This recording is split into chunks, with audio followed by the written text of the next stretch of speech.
Danger road को bypass में बदलने की कार्यवाही से नाखुश है नगर के प्रकृति प्रेमी। पर्यावरण संरक्षण का हवाला देकर कर रहे हैं लगातार विरोध। 452 पेड़ों को काटने की प्रशासन के द्वारा ली जा रही है वन विभाग से अनुमति। अब बालाघाट जिले में भी प्रत्येक रविवार को सुबह 5 बजे से रात्रि के 12 बजे तक रहेगा टोटल लॉकडाउन। कलेक्टर दीपक आर्य ने जारी किया आदेश, आम जनता से भी की अपील। और आयुष एवं जल संसाधन मंत्री रामकिशोर कावरे ने किया गांगुलपारा डैम का दौरा। कई दिनों से खराब स्लूज गेट की मिली शिकायत। आयुष मंत्री ने कहा जिम्मेदार एसडीओ और उपयंत्री पर कार्रवाई के लिए मुख्यालय को भेजे प्रस्ताव। बालाघाट न्यूज के प्रायोजक है Enigma automobiles, the new age of electric vehicle. मात्र 5 रुपए में 85 किलोमीटर चलने वाली भारत की सबसे स्कूली स्कूटर। फाइनेंस एवं एक्सचेंज की सुविधा उपलब्ध। No petrol, no licence, no pollution, no registration, comfortable and eco friendly scooter. संपर्क करें Sunil bike motors, Gondia road, FCI गोदाम के सामने, कोसनी, बालाघाट।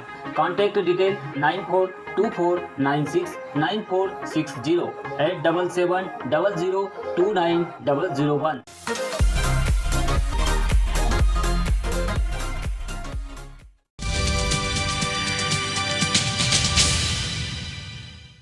प्रकृति प्रदत्त वैनगंगा का कलकल बहता जल, खूबसूरत हरे भरे पेड़, रमणीक स्थल, सावन में वृक्षों से आच्छादित लुभावनी वादियाँ, चारों ओर हरियाली और हरियाली के बीच उछल कूद करती वानरों की टोलियाँ, भला किसका मन नहीं मोह ले।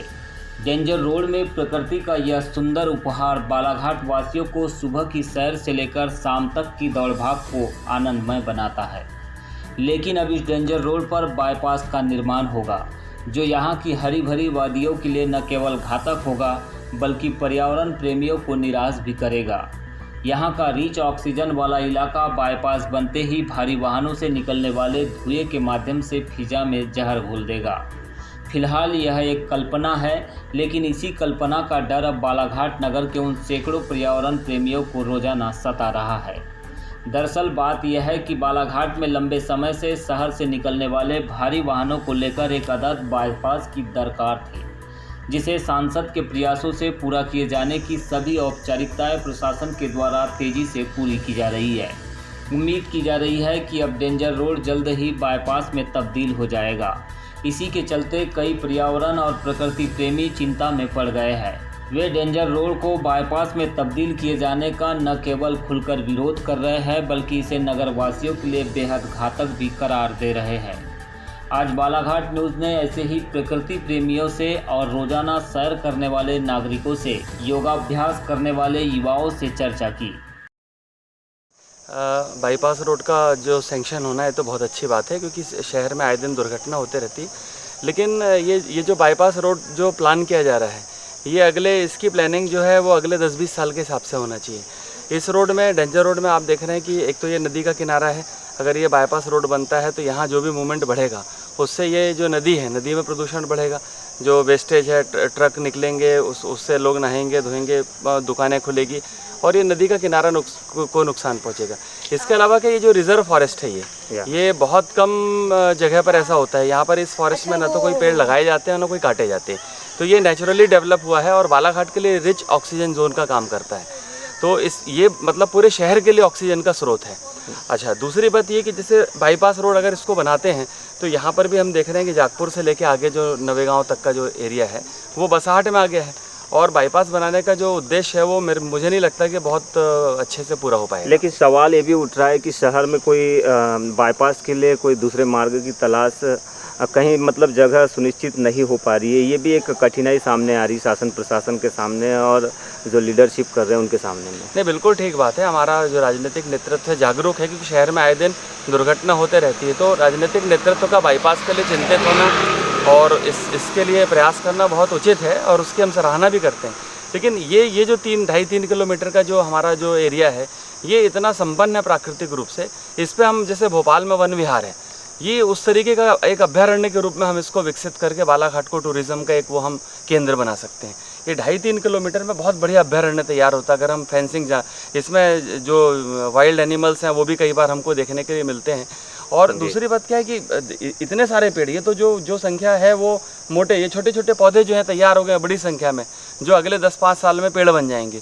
तो इतने बड़े पेड़ों, इतनी बड़ी संख्या में पेड़ों का कटना जो है वो निश्चित रूप से जो पर्यावरण के जो प्रेमी हैं उनके लिए दुख और तकलीफ की बात है। Thank you. एक बाईपास रोड के निर्माण के लिए कैसा फील करेंगे आप अगर ये बाईपास निर्माण हो जाता है फ्यूचर में?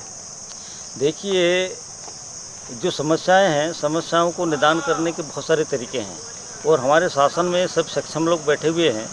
अगर हम चाहें तो अपने बालाघाट में इस समस्या को हल करने के लिए एक फ्लाईओवर ब्रिज बनाया जा सकता है।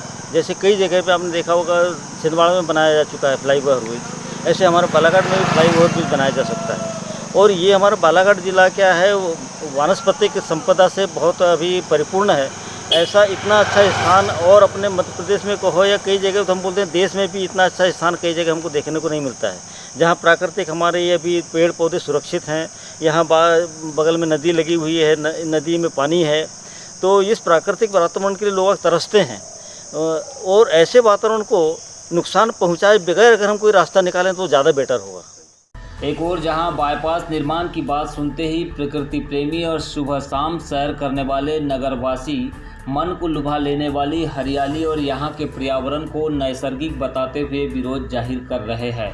तो वही कलेक्टर दीपक आर्य ने बताया कि डेंजर रोड को बाईपास रोड बनाने के लिए 2.6 एकड़ क्षेत्र के 452 पेड़ काटने की अनुमति ली जा रही है। इसके एवज में वन विभाग को 5 एकड़ जमीन दी जा रही है और यहाँ वृक्षारोपण के लिए वन विभाग को 90 लाख रुपए मिलने का अनुमान है। डेंजर रोड को बाईपास बनाने से शहर में बड़े वाहनों का आवागमन रुकेगा और प्रदूषण भी कम होगा।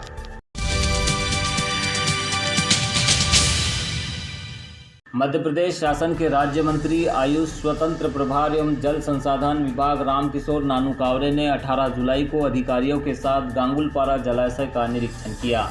इस दौरान कलेक्टर दीपक आर्य, पुलिस अधीक्षक अभिषेक तिवारी सहित अन्य अधिकारी उपस्थित थे। गांगुलपारा जलाशय के निरीक्षण के दौरान मौके पर उपस्थित ग्रामीणों ने बताया कि जलाशय का स्लूज गेट कई दिनों से खराब हो चुका है, जिसके कारण जलाशय में पानी हमेशा निकलते रहता है। राज्य मंत्री कावरे ने मौके पर ही अधिकारियों से जवाब तलब किया कि जलाशय के स्लूज गेट को नया बनवाने के लिए प्रयास क्यों नहीं किया गया। उन्होंने कहा कि उनके संज्ञान में जलाशय के स्लूज गेट के खराब होने का मामला लाया गया था और उनके द्वारा संबंधित उपयंत्री एवं एसडीओ को इस संबंध में कार्यवाही करने कहा गया था, लेकिन अब तक कोई कार्यवाही नहीं की गई है। राज्य मंत्री कावरे ने गांगुलपारा जलाशय के स्लूज गेट के खराब होने को गंभीरता से लेते हुए कहा कि सीधे किसानों एवं मछुआरों के हित से जुड़े इस मामले में किसी भी तरह की लापरवाही बर्दाश्त नहीं की जाएगी। उन्होंने सिंचाई विभाग के अधीक्षण यंत्री को निर्देशित किया कि वे इस क्षेत्र के उपयंत्री वी के धुआरे एवं एसडीओ के विरुद्ध सख्त कार्रवाई का प्रस्ताव तैयार कर विभागीय मुख्यालय भोपाल को तत्काल भेजें।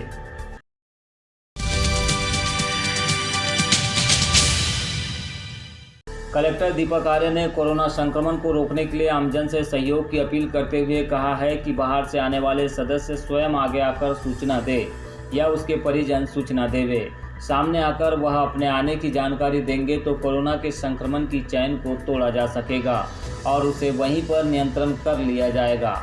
बालाघाट की जनता का आभार जताते हुए कलेक्टर ने कहा कि जनमानस का अब तक अच्छा सहयोग मिला है।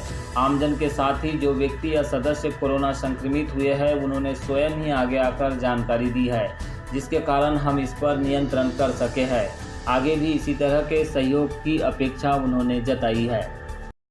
हम लोगों का प्रयास बस ये है कि उसको स्टेबल रखा जाए। उस समय में बेसिक मेडिकल प्रोटोकॉल यही है कि लोगों को, जो भी हमारे मरीज हैं, उनको स्टेबल रखा जाए जिससे कि उनका शरीर रिकवरी अपने आप कर ले। और सबसे बड़ा उद्देश्य होता है कि मरीज को बाहर ना घूमने दिया जाए। उसकी जो बेसिक मेडिसिन की आवश्यकता होती है, जो कि हमारी प्रतिरोधक क्षमता को बढ़ाती है, बिल्कुल बेसिक मेडिसिन, उसमें जिंक दिया जाता है, विटामिन सी दिया जाता है, जो त्रिकटु काढ़ा है, आरोग्य कसायन जो काढ़ा है, ये काढ़ा दिया जाता है और प्रॉपर डाइट दी जाती है, गर्म पानी पिलाया जाता है। यही चीज़ें हैं जिनसे कि लोग रिकवर हो रहे हैं और लोग ठीक हो रहे हैं। मतलब बेसिक सब कुछ आपके शरीर की प्रतिरोधक क्षमता को करना है। हमको सिर्फ इतना सा करना होता है कि लोगों को स्टेबल रखें, ऑक्सीजन का उसका जो मांग है शरीर की वो कम कर दें। कोरोना महामारी के दौर में प्रबुद्ध तथागत फाउंडेशन बोरी की टीम के द्वारा आदिवासी बैगा बाहुल्य गांव में पहुंचकर जरूरतमंदों को राहत सामग्रियों के वितरण का सिलसिला जारी रखे हुए है। इसी तारतम्य में 18 जुलाई शनिवार को फाउंडेशन के प्रेरणा स्रोत लखनऊ कमिश्नर मुकेश मेश्राम एवं अध्यक्ष रमेश मेश्राम के मार्गदर्शन में जिला मुख्यालय से 80 किलोमीटर दूर वनग्राम बोदाल लखा धीरी पहुंचकर फाउंडेशन के सचिव महेंद्र मेश्राम की उपस्थिति में आदिवासियों को राहत सामग्री दाल, आटा, प्याज, आलू, नमक, मसाला आदि से बनी 75 किट एवं डॉक्टर रमेश सेवलानी के द्वारा प्रदाय हर्बल टूथपेस्ट, नीम साबुन, प्रतिरोधक क्षमता बढ़ाने की गोलियां, घनवटी, चर्म रोग के लिए मरहम आदि का वितरण भी किया गया।